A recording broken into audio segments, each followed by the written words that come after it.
Michael, thank you very much, and good morning, everybody.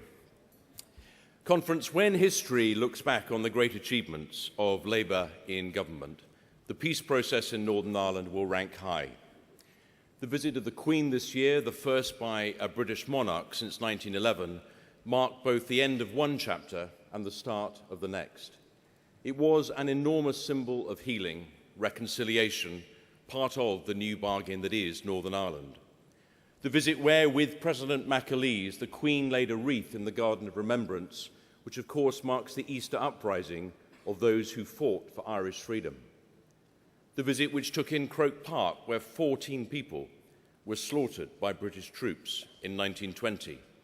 Highly symbolic, deeply moving, historic, unimaginable 20 years ago, a reality in May this year. And Conference, can we take this opportunity to thank President Mary McAleese for all she has done to help build the bridges of peace. She leaves a great legacy and we wish her well. Conference, in Northern Ireland there are new challenges, new troubles for the whole island. The crisis faced by the economy of Ireland, compounded by the austerity cuts of the Tory coalition, felt as harshly in Northern Ireland as any other part of the United Kingdom. You know the impact this failing government is having in your constituencies. The cuts too fast, too deep, the waste, jobs being lost, especially the young. And in Northern Ireland, 1 in 5 young people, 18 to 24-year-olds, without a job. The worst figures in Northern Ireland in 15 years. The failing gamble of this government, a private sector failing now to create the jobs for those forced on the dole from the public sector. And the consequence, the careless impact on public services in hospitals and schools. Forecasts that 40,000 jobs will be lost in Northern Ireland. People need help now in Northern Ireland. The First Minister and Deputy First Minister are working hard to bring foreign investment to Northern Ireland. There have been some new jobs, but their hard work is undermined by coalition policy. Not so much a helping hand as a succession of closed doors. And it really doesn't help that the Secretary of State believes it a badge of honour to deny the First Minister and Deputy First Minister any access to the door of number 10. It doesn't make a Secretary of State stronger, and it certainly leaves Northern Ireland weaker. And their proposed cut in a corporation tax rate to the level of Dublin is a huge gamble. It risks making a bad situation worse. That cut would be paid for by an annual 300 million cut in Northern Ireland's block grant. Conference, it is only the trade unions in Northern Ireland now standing up against those cuts. Unions worried for the tens of thousands in the public sector who will pay for the cut with their jobs in schools and in hospitals. And our fear is that this will herald a race to the bottom, that there won't be new private sector jobs for those made redundant. So what will happen to them? The dinner lady made on the dole, no prospects for her. The nurse, the lab assistant, the hospital cleaner. For them, the scrap heap. I urge the Secretary of State to think twice before he leaps with this.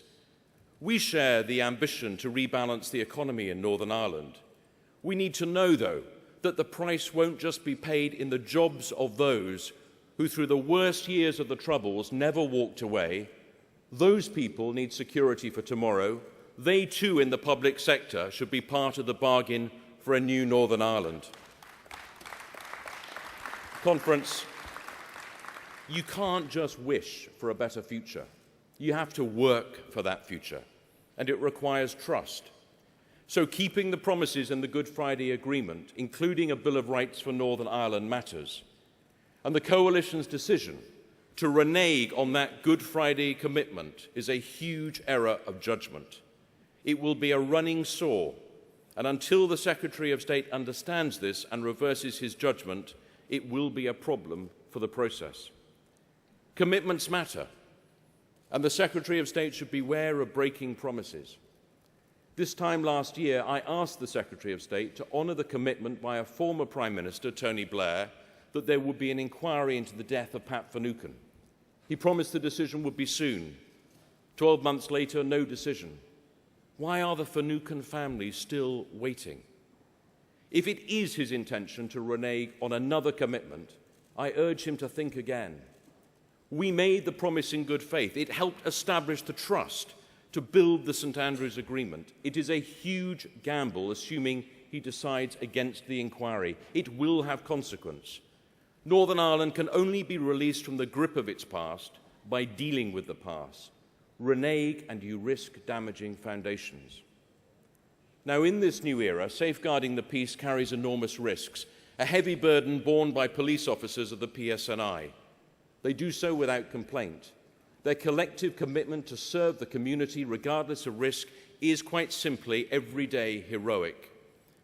Ask the family of Police Constable Ronan Carr, brutally murdered by dissidents earlier this year. Conference, we pay tribute to him and our sympathy to his family. And to the many police officers and others who face the new and continuing risks of this very dangerous criminal behaviour from dissidents, Conference, we give these brave women and men in the PSNI our thanks.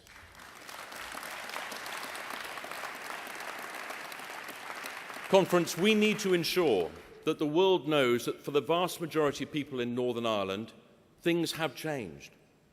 But we will not ensure lasting security by pretending the real dangers posed by increasing numbers of dissidents have gone away. More threats last year than the year before, more attacks. The bad will not prevail, but we cannot simply wish the bad away. Hard, painful work, good community relations, and jobs. Yes, jobs are crucial, proving the dividends of the peace. And in tandem, government must relentlessly mitigate the risks. It remains a challenge. The task of the British government and of the opposition is to ensure there is no quarter for those dissidents who would damage the politics. For the bad guys, we must ensure there is no opportunity. It comes at a price, but it is a price that we all must pay. Conference, Northern Ireland has much to teach us today. It offers a wider palette from which we can paint our vision of Britain's future for the whole of our country. When Ed Miliband spoke on Tuesday about the need for a new bargain, new values and a better framework for our country, he significantly raised the game. Draw inspiration, Conference, from what we achieved in Northern Ireland. For in 1997, we then too dared to dream of something different. We said there could be a new way of doing things, new rules, better values. There were cynics, and we defied them. We set out to ensure the values of fairness, justice, equality would have their place alongside seemingly irreconcilable individual freedoms and collective expressions in sectarianism. The peace process was built itself on a new bargain. The dream became a reality, the impossible possible. Conference, the people of Northern Ireland are able to move forward because of the new bargain that Labour helped to forge together.